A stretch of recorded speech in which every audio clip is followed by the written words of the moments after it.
त्यामुळे तुम्ही घाबरण्याचं काम नाही, तुम्ही लढा, तुम्ही पुढे चालत राहा, आम्ही सगळी मंडळी आहे. आज काटापूर पासून तर इकडे डोंगरगण पर्यंत, इकडे सविन्य पासून तर अहमदाबाद असेल, आमची मिडगुलवाडी असेल, प्रत्येक गावागावात जाऊन आलेला. त्या ठिकाणी माझ्या मायबाप भगिनी असेल, माझे तरुण सहकारी असेल, आमचे शेतकरी बांधव असेल, अतिशय उत्साहाच्या साथीनं प्रचंड असा प्रतिसाद देत आहेत आणि सांगतायत की उद्याचा या जिल्हा परिषद भागाचा नेता हा राजेंद्र दादा गावडे असणार आहे, याचा विश्वास आज मला पावलोपावली येत आहे. आणि म्हणून विरोधक उमेदवार अनेक आहेत, आपल्या समोर मत मांडताना अनेक गोष्टी सांगत असतील, परंतु उमेदवारी त्यांनी कशी मिळवली, कोणाला कसं विकत घेतलं, परंतु याच्या खोलात आपल्याला जायचं नाही. परंतु मला एकच गोष्ट सांगायची आहे, तुम्हाला तुमचं मत मांडा, आम्ही आमची भूमिका मांडतो, परंतु तुम्ही शाश्वत विकासा कामामध्ये तुम्हाला आतापर्यंत संधी पक्षांनी दिली, तुम्हाला पद मिळाले, त्या पदाच्या माध्यमातून तुम्ही जनतेला काय न्याय दिला, या गावाच्या विकासासाठी तुम्ही एखादी गोष्ट सांगा की त्याच्यासाठी तुम्ही रात्रीचा दिवस करून एखादी या ठिकाणी काम केलं, असा विश्वास तुम्ही जनतेला सांगा, किंवा तुमच्या कृतीतून तुम्ही आजपर्यंत दाखवलेलं दिसतंय का, हा सवाल माझा त्यांना आहे. मित्र, निवडणूक म्हटलं की आरोप प्रत्यारोप असतायत, नंतरच्या अनेक सभा होणार आहे, त्याच्यामध्ये आपण सविस्तर बोलू. आज ही सुरुवात आहे.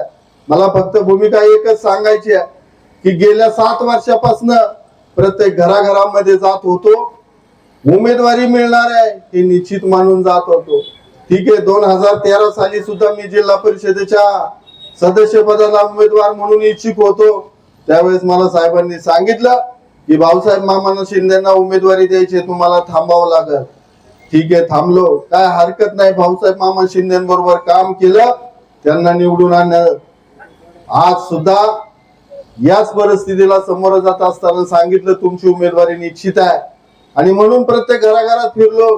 1 नाही 2 नाही 7 वर्ष गेली, परंतु आज मात्र मला वेगळं चिन्ह घेऊन जावं लागतंय. काय हरकत नाही, पण माझ्या मायबाप जनतेनो, याचा तुमचा स्वाभिमान दुखावलाय, तो माझा स्वाभिमान दाखवलेला आहे. येत्या 7 तारखेला तुम्ही मताच्या रूपाने दाखवून द्या की तुम्ही घेतलेला निर्णय हा जनतेला मान्य नाही, जनता ठरविल तोच निर्णय असणार आहे. आणि आपल्या या कवठे टाकायच्या घरामध्ये कमळ फुलल्याशिवाय आपण राहणार नाही, आणि तुम्ही सगळे त्याचे साक्षीदार असणार आहे. आणि मला जाता जाता आवर्जून दुसरी एक गोष्ट सांगायची की आता अजितदादांचं प्रेम काही न व्यक्त जास्त आलेलं आहे. मला त्यांना सांगायचंय, अरे ज्यावेळेस अजितदादा अडचणीत होते त्यावेळेस त्यांची तुम्ही अवहेलना करत होते. त्या निवडणुकीला विधानसभेला अजितदादांनी किती कष्ट घेतले या तमाम महाराष्ट्राला माहित आहे.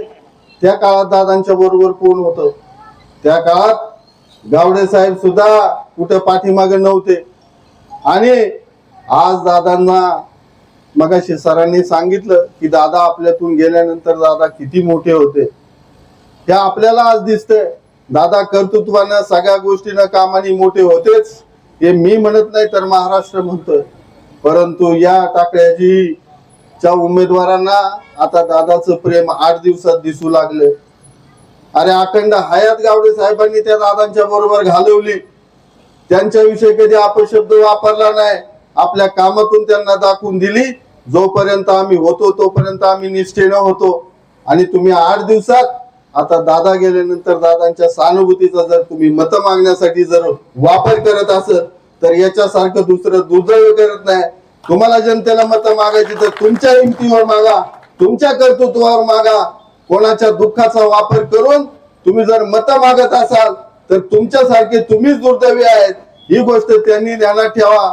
आणि येणाऱ्या 7 तारखेला पुन्हा एकदा आपल्या समाज माझ्या माय भगिनी शेतकरी तरुण सहकाऱ्यांना विनंती करतो की आमचे दोन्ही उमेदवार टाकळी पंचायत समिती गणाच्या सुनीताताई बाळकृष्णकर आणि मी जिल्हा परिषदेचा राजेंद्र पोपटराव गावडे, आमच्या दोघांच्याही कमळाच्या चिन्हासमोरील बटन दाबून प्रचंड बहुमताने विजय करा. धन्यवाद.